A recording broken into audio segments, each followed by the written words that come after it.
RSS ரவிக்கு பதவிக்கே ஆப்பு வைக்கிற வேலை ஒன்று நடந்திருக்கிறது. உச்ச நீதிமன்றம் களத்தில் இறங்கி கண்ணாபின்னு சாத்தியிருக்கு. நீங்க ஒன்னும் சுப்பீரியர் கிடையாது என்று உச்ச நீதிமன்றம் பொட்டலடிச்சு சொன்னது.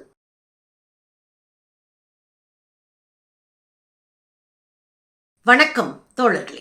ஆளுநர் ரவி என்றாலே அக்கப்போர்னு அர்த்தங்க. தமிழ்நாட்டில் மக்களால் தேர்ந்தெடுக்கப்பட்ட அரசுக்கு எதிராக எல்லா உள்ளடி வேலைகளையும் செய்வாரு. இவர் ஒன்றிய அரசினுடைய அரசியல் புரோக்கர். இவர் RSS ரவின்னு மக்கள் சொல்லுவாங்க, ரம்மி ரவின்னு சொல்லுவாங்க, டம்மி ரவின்னு கூட சொல்லியிருக்கிறாங்க. இப்படி மக்களால் அன்போடு அழைக்கப்படுகிற ஆளுநர் ஒரு வருடத்திற்கு தமிழ்நாட்டு மக்களினுடைய வரிப்பணத்துல 6.5 கோடி ரூபாயை உட்கார்ந்து தின்னுக்கிட்டு தமிழ்நாட்டு மக்களுக்கு எதிராகவே எல்லா அயோக்கியத்தனத்தையும் செய்து கொண்டிருக்கிறார்.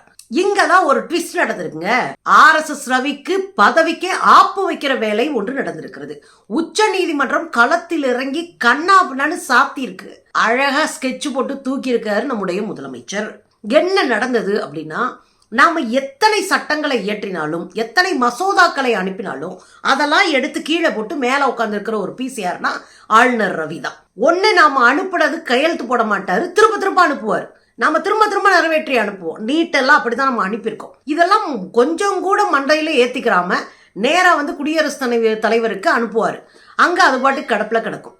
நாம என்ன பண்ணுவோம்? சட்ட ரீதியாக அணுகுவோம். தமிழ்நாடு அரசு சட்ட ரீதியா உச்ச நீதிமன்றத்தில் ஆளுநருக்கு எதிராக வழக்கு தொடுத்து ஒன்னா நிறைவேற்றிட்டு இருக்கிறாங்க. அப்படி பல வழக்குகள் ஆளுநர் மீது தமிழ்நாடு அரசு தொடுத்திருக்கு. குறிப்பா உங்களுக்கு தெரியும், ஒரு போன வருஷம் வச்சு விளாசிருச்சு உச்ச நீதிமன்றம். ஆளுநர் உங்க லிமிட்டை தெரிஞ்சுக்கங்க அப்படின்னு எச்சரிச்சது உச்ச நீதிமன்றம். ஆளுநர் செய்ய வேண்டியதை செய்ய மாட்டாரு, செய்ய தேவையில்லாததெல்லாம் செய்கிறார் அப்படின்னு கண்டனம் தெரிவிச்சிச்சு. ஆளுநர் மக்களால் தேர்ந்தெடுக்கப்பட்ட அரசுக்கு அவர்கள் நிறைவேற்றுவதை நிறைவேற்றி கொடுக்கிற ஒரு ஆள் மட்டுமே. நீங்க ஒன்னும் சுப்பீரியர் கிடையாது என்று உச்ச நீதிமன்றம் பொட்டலடிச்சு சொன்னது. இப்படி பல விஷயங்களை போட்டு வலுத்து வாங்கியிருக்கிறாங்கன்னு வச்சுக்கோங்களேன். 2001 ஆளுநர் ரவி தமிழ்நாட்டுக்கு வராருங்க. வந்ததுல இருந்து தமிழ்நாடு அரசுக்கு எதிரான நிலைப்பாடு தான் எடுக்கிறார். நாம சட்டத்திட்டங்களை திருத்தி அனுப்புவோம், மசோதாக்களை அனுப்புவோம், அதுக்கு கையெழுத்து போட மாட்டாரு ஒண்ணு. ஆனா அங்க நின்று தமிழ்நாடே நீட்டுக்கு எதிராக நிற்கும் போது மேல நின்றுட்டு நீட்டுக்கு எதிராக கையெழுத்து போட முடியாது அப்படின்னு வெளிப்படையா அறிவிக்கிறவர் அவரு. இதுவரை 11 மசோதாக்கள்ல 10 திருப்பணிப்பிட்டு 1க்கு மட்டும் கையெழுத்து போட்டவர். இவர் தான் தமிழ்நாட்டை உயர்த்தி பிடிக்கிற தமிழ்நாட்டினுடைய தலைவர். ஆளுநர் சட்டமன்றத்துக்கு வந்தாலே சர்ச்சைக்கு பஞ்சம் இருக்காதுங்க. ஒண்ணு வருவாரு, முதலாண்டு மட்டும்தான் தமிழ்நாடு அரசு கொடுத்த அறிக்கையை வாச்சு விட்டு போனாரு. அடுத்து வந்த அத்தனை ஆண்டுகளும் ஏதாவது ஒரு பஞ்சாயத்து இழுக்காம போக மாட்டாரு. அடுத்து வந்தவர் என்ன செஞ்சாரு? தமிழ்நாட்டின் தலைவர்கள் பெயர்லாம் வாசிக்க மாட்டேன். அது கலைஞர் கருணாநிதியாக இருக்கட்டும், ஐயா கர்ம வீரர் காமராஜராக இருக்கட்டும், அப்புறம் பெரியாரு, இப்படி அம்பேத்கர், இந்த மாதிரியான பெயர்களை எல்லாம் வாசிக்க மாட்டாரு. சமூக நீதி, பெண் விடுதலை, இதெல்லாம் வாசிக்க மாட்டாரு. வாசிக்காம எடிட் பண்ணி அவர் பாட்டுக்கு வாசிச்சுட்டு போறாரு. ஆளுநர் உரையே ஆளுநருக்கு அனுப்பி அவர் சம்மதத்தோடு கையெழுத்து பெற்று அப்புறம் தான் பிரிண்டே பண்றாங்க. ஆனா இங்க உட்காந்துட்டு ஒன்னாட்டியம் பண்றாரு. அப்படி பண்ணும்போது தமிழ்நாடு அரசு 8 செகண்ட்ல ஒரு தீர்மானத்தை நிறைவேற்றி ஆளுநரை அசிங்கப்படுத்தினாங்க. ஆளுநர் அவமானப்பட்டதான் மிச்சமா இருந்துச்சு. அதுக்கப்புறம் அவர் டீ பார்ட்டி அந்த பார்ட்டின்னு கூப்பிட்டா கம்யூனிஸ்டும் விடுதலை சிறுத்தைகளும் கெடுபடியா போறதே கிடையாது. அதை பார்த்துட்டு திமுகவும் சில முறை போகல, பல முறை போயிருக்கிறாங்கன்னு வச்சுக்கோங்களேன். இப்படி முரண்பாடுகள் தொடர்ந்துகிட்டே இருக்கு.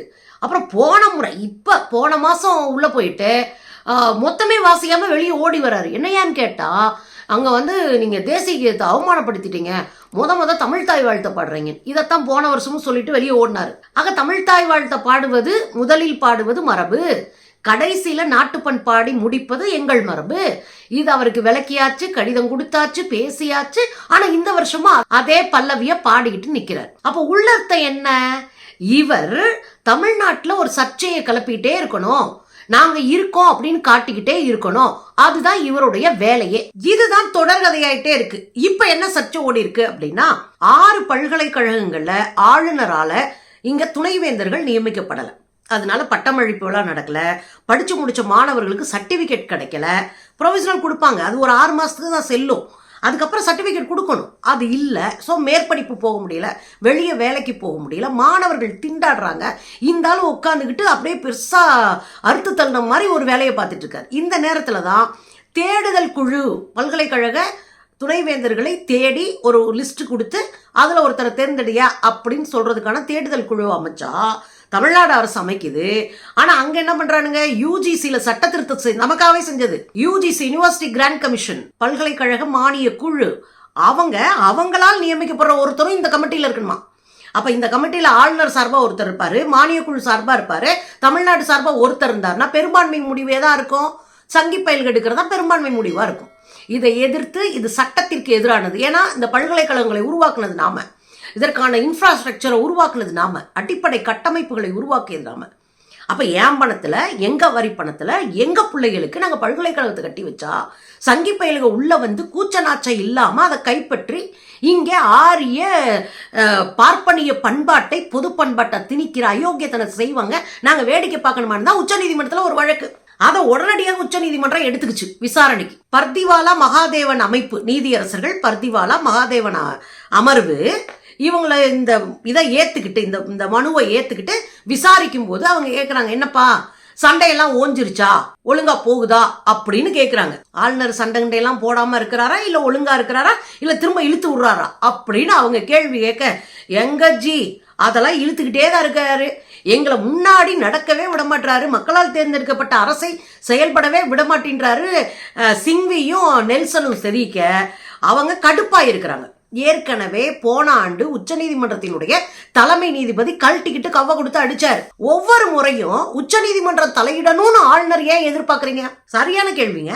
ஆளுநர் ஒவ்வொரு முறையும் உங்க போட்ட உச்சநீதிமன்றத்துக்கு நான் அப்புறம் பாத்துக்கிறேன் அப்படின்னு, ஏங்க ரம்மிக்கே கையெழுத்து போட மாட்டேன்னு நம்ம உச்சநீதிமன்றம் போய் தான் கையெழுத்து வாங்கணும், சரிங்களா? அப்போ ஒவ்வொரு முறையும் தமிழ்நாடு அரசு உச்சநீதிமன்றத்துக்கு வரணும், நாங்க தான் உங்களுக்கு சொல்லணும்னு ஏன் எதிர்பார்க்கறீங்க? சுமூகமா போகணும்னா ஆளுநர் இறங்கி வாங்க, ஆளுநர் அரசு கிட்ட இறங்கி வந்து பேசுங்க அப்படின்னே உச்சநீதிமன்றம் ஒரு கொட்டுச்சு.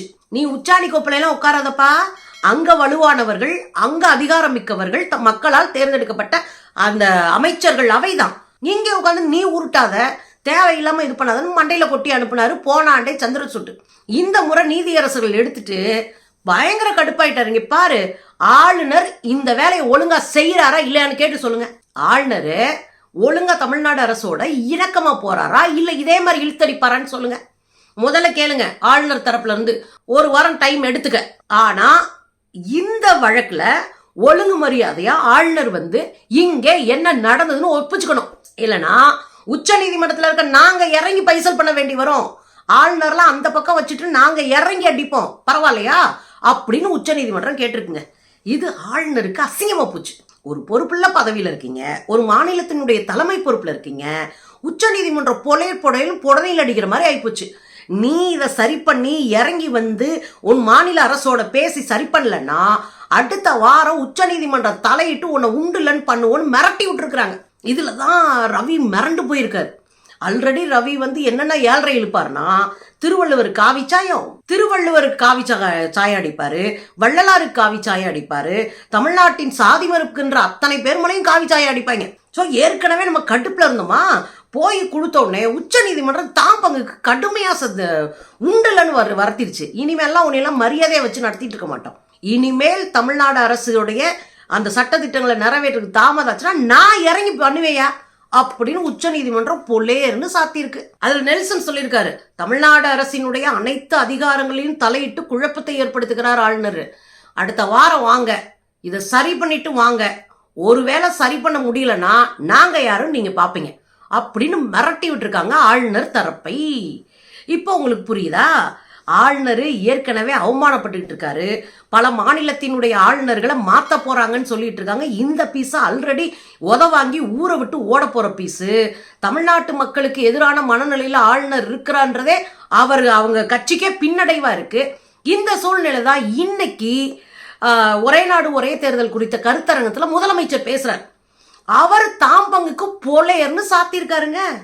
இங்க பாருங்க, ஆளுநரை நாங்க எழுத்து பேசுறோம், ஆளுநர் கூட நாங்க எதிர்வினையாற்றுறோம், ஆளுநரை நாங்க விமர்சிக்கிறோங்க, அதுக்காக நீங்க ஆளுநரெல்லாம் மாத்தக்கூடாது அப்படின்னு இருக்காரு.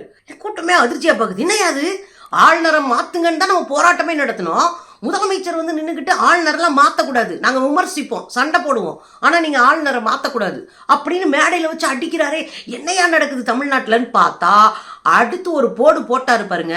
அவர் பேச பேசத்தான், ஆளுநர் பேச பேசத்தான் பாஜகவின் உண்மையான முகம் மக்கள் மன்றத்துல கிழியும். சோ அவர் பாஜகவை அம்பலப்படுத்துறதுக்கு நமக்கு ஆளுநர் வேண்டும் அப்படின்னு ஒரு போடு போட்டாரே, உண்மைதானங்க. தொடர்ந்து தமிழ்நாட்டு மக்களினுடைய மனநிலைக்கு எதிராக பேசி பேசி பேசி இன்னைக்கு ஆளுநர்னாலே சின்ன பிள்ளை கூட கேலி பண்ணி சிரிக்கிற நிலைமை இப்ப உட்கார்ந்துருக்காரு. அவர் இன்னும் பேசட்டும், அப்பதானே பிஜேபியினுடைய முகம் தெரியும், அதை வச்சு நம்ம சாத்துவோம் அப்படின்னு நம்முடைய முதலமைச்சர் சொன்னதோட எங்களை அரசியல் சாசன சட்டத்திற்கு எதிரானவர்களாக காட்ட ஆளுநர் ரவி முயற்சிக்கின்றார், அதெல்லாம் இங்க பருப்பு வேகாது அப்படின்னு அடிச்சிருக்காரு. ஒரு பக்கம் உச்ச நீதிமன்றத்துல வழக்கு போட்டு ரவியை கதற விட்டுருக்காரு, இந்த பக்கம் மேடையில வச்சு பயங்கரமான சம்பவத்தை செஞ்சு விட்டுருக்காரு. ஆளுநர் ரவி கும்பல் கதறிக்கிட்டு இருக்கு. தமிழ்நாட்டில் எதை வேணாலும் செஞ்சுட்டு நாங்கள் பாட்டுக்கு இருப்போம் அப்படின்னு காவி கும்பல் நினைச்சா உடனே அடி விழும்.